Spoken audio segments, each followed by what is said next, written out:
Où ça? Partout. En d'autres mots, Jésus est partout. Il est dans tout. Et sa plénitude, c'est l'Église. Il est censé se trouver partout et remplir chaque endroit où l'enseignement du Seigneur n'est pas encore comblé.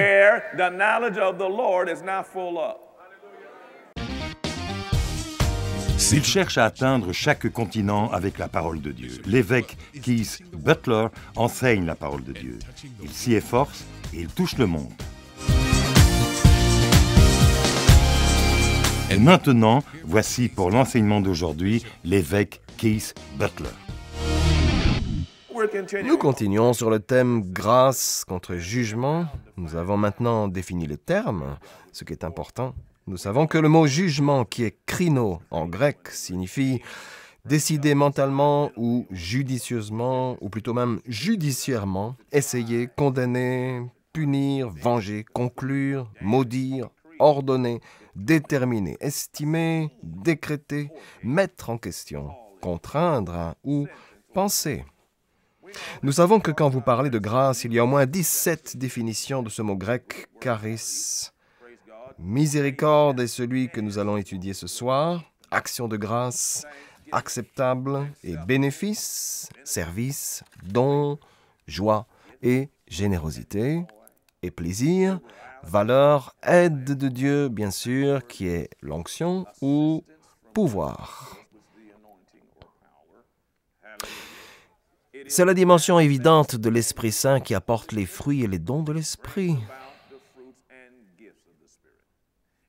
Ce sont les résultats de l'Esprit Saint. C'est l'œuvre de Dieu.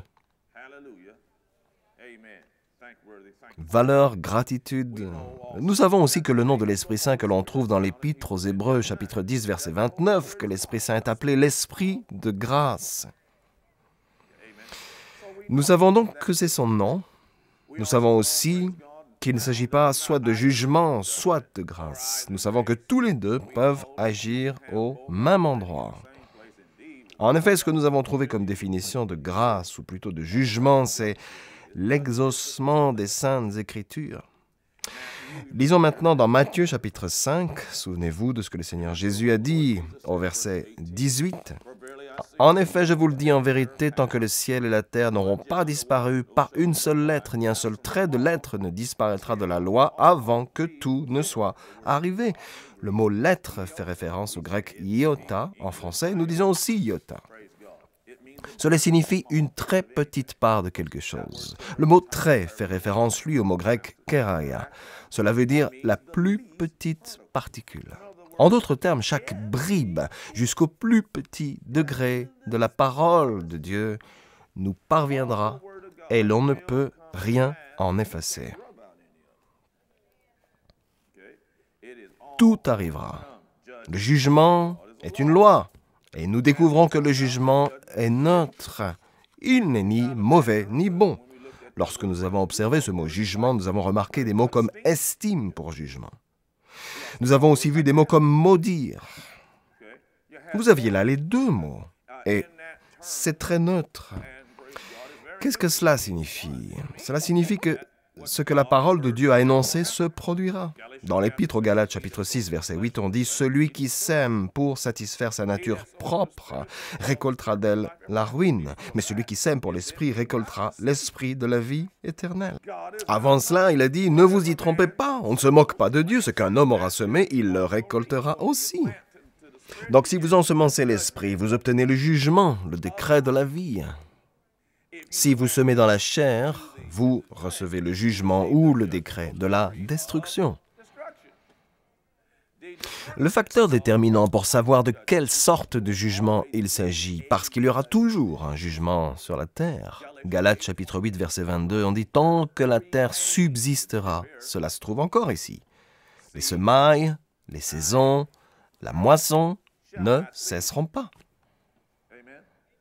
Ainsi donc, les décisions que vous prenez aboutiront à des récoltes. Vous avez fait des récoltes dans votre vie, et toutes les récoltes que vous avez accomplies, c'est grâce à quelques graines qui ont été plantées, et un jour, ça a donné de bonnes ou de mauvaises choses. Ce sont les lois de l'esprit. C'est la loi spirituelle.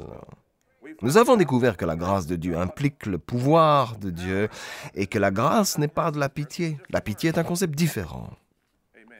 Ce n'est pas exactement de la vertu. La vertu est un mot différent. Bon, ils fonctionnent tous ensemble, mais ce sont tous des mots différents. Nous avons besoin de comprendre qu'il y a une différence. Jean chapitre 1, nous lisons le verset 14 ce matin. « Et la parole s'est faite homme, elle a été habitée parmi nous, pleine de grâce et de vérité, et nous avons contemplé sa gloire, une gloire comme celle du Fils unique venu du Père. Et nous savons que la grâce était l'onction dont il était investi. Le Saint-Esprit est l'Esprit de la grâce. » Jean, dans le verset 15, dit « Jean lui a rendu témoignage et s'est écrié, c'est celui à propos duquel j'ai dit, celui qui vient après moi m'a précédé, car il était avant moi. » Nous avons tous reçu de sa plénitude et grâce sur grâce. Jean dit que nous avions reçu sa plénitude. Donc, gardons un doigt ici et allons dans la première épître aux Éphésiens. Et dans la première épître aux Éphésiens, nous verrons cette déclaration sous un autre angle. Et je vous éclairerai concernant le terme plénitude. Donc, encore une fois, en parlant du contexte des Saintes Écritures, vous pourriez tous revenir au chapitre 1 de la première épître aux Éphésiens et lire un peu plus loin ce que vous découvrirez, ceci, de la part de Paul, apôtre de Jésus-Christ par la volonté de Dieu, aux saints qui sont à Éphèse et qui sont fidèles en Jésus-Christ. En lui, Dieu nous a choisis avant la création du monde. En lui, par son sang, nous sommes rachetés, pardonnés de nos fautes, et conformément à la richesse de sa grâce. Le mot richesse est plutos, et plutos est opulence, comme plénitude, faveur de valeur. En d'autres mots, prions le Seigneur. Ce n'est pas une position, mais les richesses de sa grâce, et ce mot « grâce » correspond en fait à miséricorde. Peu importe en quoi consistait la miséricorde, elle s'est répandue jusqu'à nous. Nous allons continuer à lire. Alors il parle de la sagesse qui est en nous, du fait que nous sommes marqués par l'Esprit Saint. Nous sommes marqués de son empreinte, verset 13, et vous avez été marqués de l'empreinte du Saint-Esprit qui vous avait été promis. N'oubliez pas ça. Verset 14, il est le gage de notre héritage faisant référence à l'Esprit Saint pour célébrer sa gloire. Puis verset 16, pour toutes ces raisons, je prie pour vous tous et je n'oublie jamais de le faire. Il dit, je ne cesse de dire toute ma reconnaissance pour vous lorsque je fais mention de vous dans mes prières. Et qu'est-ce que c'est que ça? Je prie que le Dieu de notre Seigneur Jésus, le Père de gloire, vous donne un esprit de sagesse et de révélation qui vous le fasse connaître. En d'autres termes, je ne veux pas que vous soyez ignorants. Je veux que vous soyez éclairés et informés. Je prie donc notre Père pour qu'il vous donne un esprit de sagesse et de révélation qui vous le fasse connaître. Et pour qu'il illumine les yeux de votre cœur et que vous puissiez avoir la révélation. La richesse de son héritage, plutos, opulence comme plénitude, une faveur d'importance. Et donc la richesse de son glorieux héritage est quelque chose qui vous est donné, quelque chose qui vous a été octroyé ou déversé ou placé en vous. La richesse de son glorieux héritage au milieu des saints, cela appartient aux saints. Et qu'est-ce que le hyperbalo? Cette infinie grandeur de sa puissance qui se manifeste avec efficacité par le pouvoir de sa force envers nous qui croyons. Ou energeo, qui se manifeste avec efficacité par le pouvoir de sa force. Parce que ce mot pour pouvoir est kratos. Cette puissance, il l'a déployée en Christ quand il l'a ressuscité. Donc il a utilisé ça, ce qu'il a dit. Je prie pour que vos yeux s'ouvrent si vous recevez. Il a dit parce que je faisais cela avant de ressusciter Jésus d'entre les morts. Il a fait asseoir à sa droite dans les lieux célestes, au-dessus de toute domination, de toute autorité, de toute puissance, de toute souveraineté et de tout nom qui peut être nommé non seulement dans le monde présent, mais encore dans le monde à venir. Il a tout mis sous ses pieds et il l'a donné pour chef suprême à l'Église qui est son corps, la plénitude de celui qui remplit tout en tous. Bon, le mot plénitude trouve sa racine dans le mot grec pléroma. Pléroma signifie aboutissement, satisfaction, supplément, performance, plénitude. L'Église est l'aboutissement de Jésus. Il est la tête, nous sommes le corps. Ma tête n'est pas au Texas et mon corps au Michigan. Le reste de mon corps complète, le reste de ce corps complète ce que la tête a, de sorte que si vous avez un corps entier, bien, il a dit que l'Église est le corps, que l'Église est l'aboutissement, que l'Église est le supplément, que l'Église est la performance, que l'Église est la plénitude de celui qui remplit tout en tous. Le mot « rempli » a le sens ici de remplir, à craquer. L'idée est que où qu'il y ait une pièce manquante, où qu'il y ait une humiliation, expliquons-le de cette façon. Au lieu de ce verre est pratiquement rempli. Je cherchais une carafe, d'habitude il y en a, mais... Si ce verre était complètement rempli, on n'aurait pas besoin d'ajouter quoi que ce soit dedans. Mais ce qu'il dit ici, nous sommes ceux qui remplissons l'Église. Partout dans le monde, il y a tellement d'endroits où il n'y a rien, ou seulement un tout petit peu. Et donc, nous remplissons, ou nous comblons le vide. Où ça? Partout. En d'autres mots, Jésus est partout. Il est dans tout. Et sa plénitude, c'est l'Église. Il est censé se trouver partout et remplir chaque endroit où l'enseignement du Seigneur n'est pas encore comblé.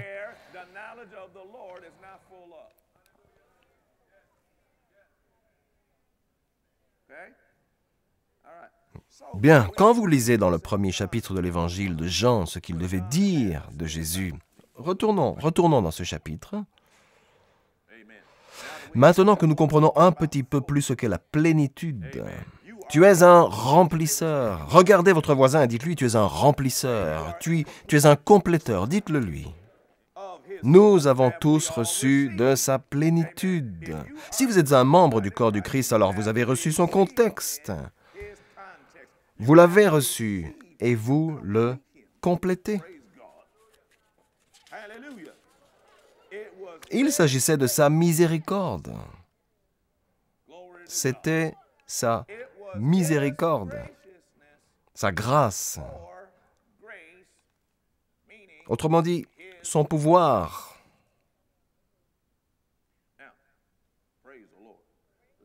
Maintenant, allons un peu plus loin. Actes des Apôtres, chapitre 20. Il y a tant de confusion entre les mots pitié, grâce et vertu. Beaucoup de discussions à propos de vertu, de bonne réputation, de conscience, du péché. Ce avec quoi je ne discute pas. Mais on en a dit des choses allant bien au-delà de ce que la Bible a dit. On en est arrivé à leur donner un sens contraire à ce qui se trouve dans la Bible. C'est contre ce qu'a dit Dieu, à tel point d'ailleurs que vous avez des enseignants de la Bible qui essayent d'éviter le chapitre 1, verset 1 de Jean. Certains même ont conseillé d'arracher la page de ce passage. Certains ont même essayé de dire quelque chose du style « Bon, il n'est pas sacré, ça n'est pas écrit en italique ».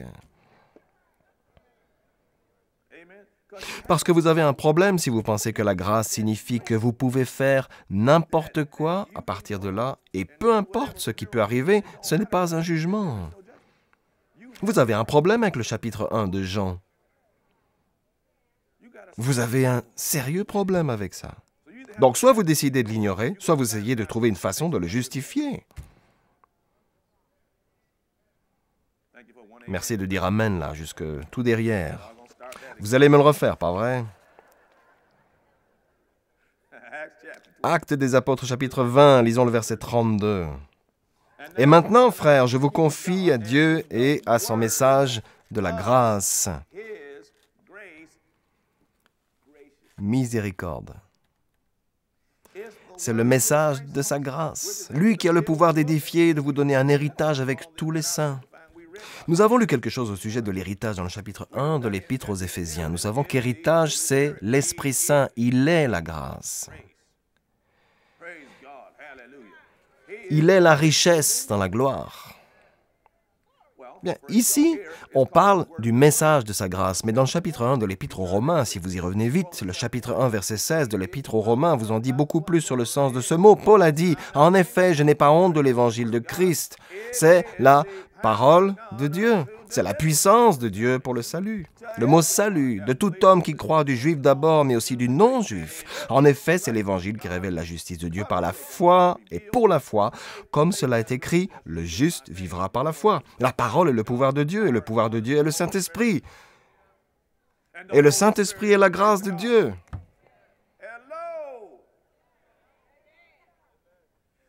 Ce n'est pas une statistique, ce n'est pas un lieu.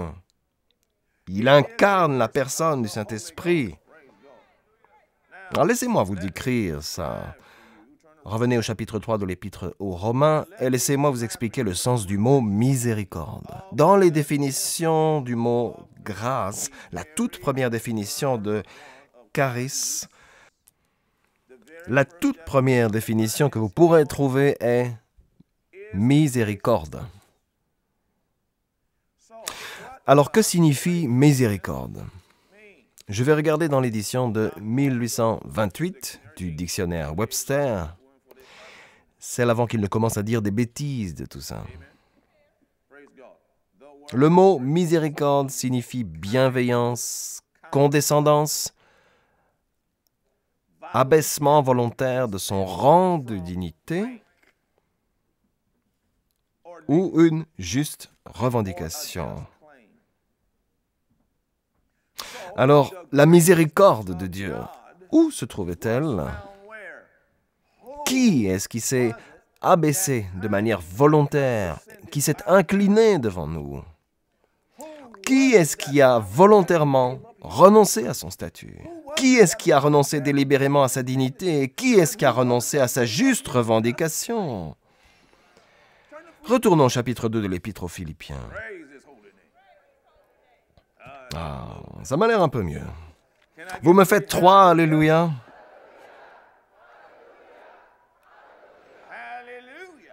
Dans l'Épître aux Philippiens, il est dit que votre attitude soit identique à celle de Jésus-Christ, ce qui veut dire penser de la même façon que lui. Lui qui est de condition divine n'a pas regardé son égalité avec Dieu comme un butin à préserver. Voilà comment il pensait, ce qui signifie qu'il n'avait pas honte de dire ça. « Je suis le Fils de Dieu ». Et il disait que vous deviez penser de la même façon. Vous ne devriez pas avoir honte de dire « Je suis le Fils de Dieu ». Jean 1, verset 12 dit « Mais à tous ceux qui l'ont accepté, à ceux qui croient en son nom, elle a donné le droit de devenir enfants de Dieu. » On parle ici d'autorité, de privilège et d'autorité, le droit de devenir enfant de Dieu à ceux qui croient en son nom. Il disait que vous devriez penser comme Jésus, avoir la même attitude que lui parce qu'il est le Fils de Dieu. Il ne recule devant rien, il ne recule sûrement pas devant le démon. Et parce que vous êtes les enfants de Dieu, vous ne devriez reculer devant rien et sûrement pas devant le démon.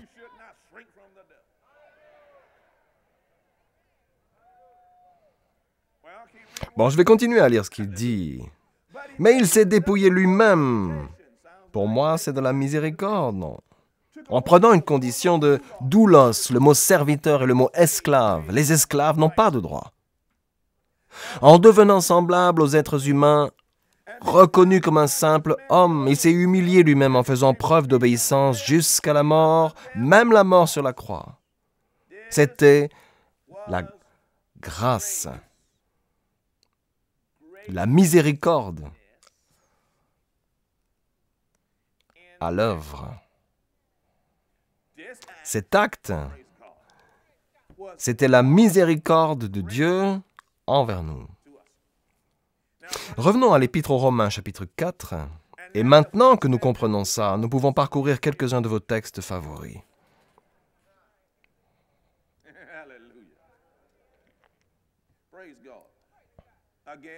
À nouveau, fixons-nous sur ce qu'on a vu un peu plus tôt ce matin. Il y a 3 groupes de personnes sur Terre. Quelqu'un peut-il se rappeler ce que c'était? Il y avait les Juifs, il y avait les nations ou les non-Juifs. Ils étaient quoi? L'Église de Dieu. Vous devez savoir à qui s'adresse l'auteur des textes.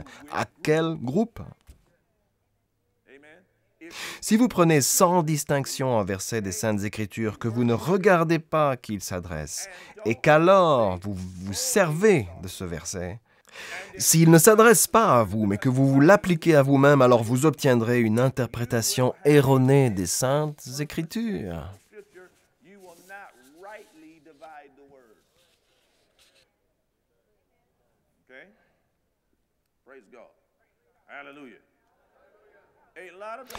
La grande confusion autour du mot « grâce » vient de ce que les gens essayent d'appliquer les écrits de Paul aux Juifs.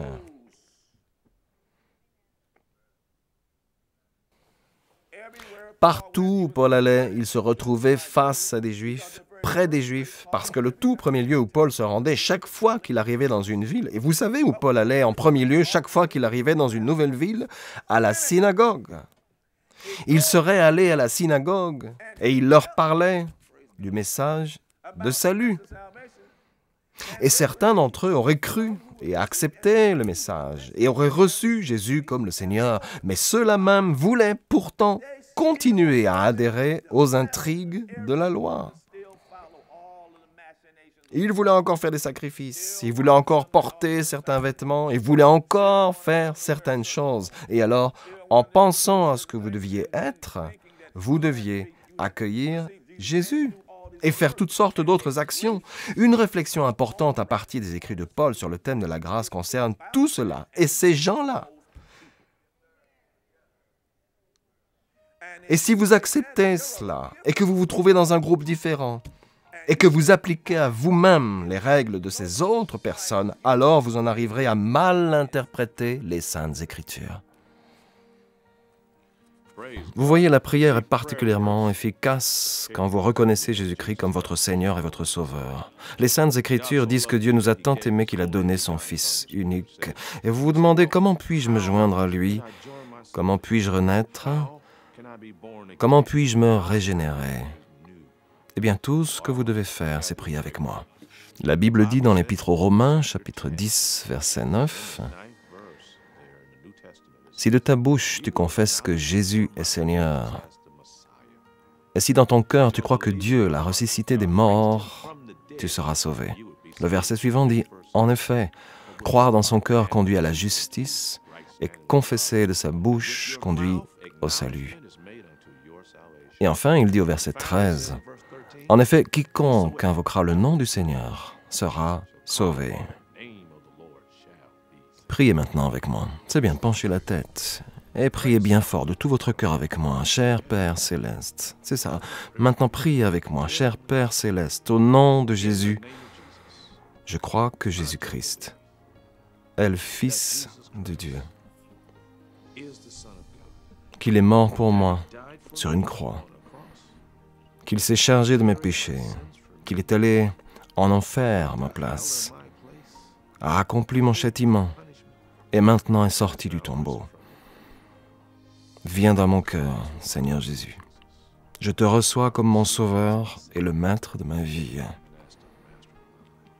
Alléluia. C'est aussi simple que ça. Et il est maintenant présent dans votre cœur. Vous allez me dire, bon, et maintenant que dois-je faire? Nous avons un ouvrage spécial que nous voulons vous faire parvenir. Il s'intitule « D'où venons-nous » Nous serons heureux de vous l'adresser. Prions le Seigneur et je vous expliquerai tout ce que vous devez savoir. Je tiens à vous féliciter, vous ne serez plus jamais la même personne au nom de Jésus. La parole de Dieu entre dans ton esprit dès lors que tu reçois Jésus comme le Seigneur et le Sauveur de ta vie. Le véritable toi, ton esprit, est régénéré. Cela signifie que tu es maintenant une nouvelle création dans le Christ qui, après Dieu, est créé dans la vertu et la vraie sainteté. Ce procédé provoque un changement immédiat dans ton esprit et dans ton cœur.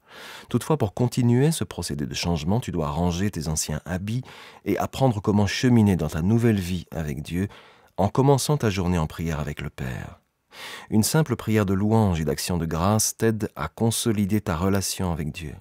Remercie-le pour son amour, sa confiance, sa patience, sa tendre bonté, sa paix, son pouvoir de guérison, sa protection face au danger, son indulgence, sa sagesse et son aide pour cette journée. Assure-toi tous les jours de prendre le temps de lire la parole de Dieu. Tout comme ton corps de chair a besoin de nourriture, ton esprit nécessite la nourriture de la parole de Dieu. Veuillez s'il vous plaît prendre note de l'adresse sur votre écran. De la sorte, nous pouvons vous envoyer ce petit livre très important. Il contient une abondance d'informations dont vous aurez besoin maintenant que vous avez décidé d'accueillir le Seigneur dans votre cœur et de continuer votre chemin avec Dieu. Finalement, il est important que vous aussi preniez le temps de trouver un lieu de culte et que vous entreteniez des relations avec d'autres croyants. Nous prions pour vous, afin que le Dieu de notre Seigneur Jésus-Christ, le Dieu de gloire, puisse vous donner l'esprit de sagesse et de révélation dans la connaissance de lui. Le programme d'aujourd'hui a-t-il été une bénédiction pour vous? Ce que vous avez entendu n'était qu'une partie de son puissant message. Vous pouvez commander la totalité du service d'aujourd'hui sur CD, DVD ou par DVD sous-titré MP3 ou MP4.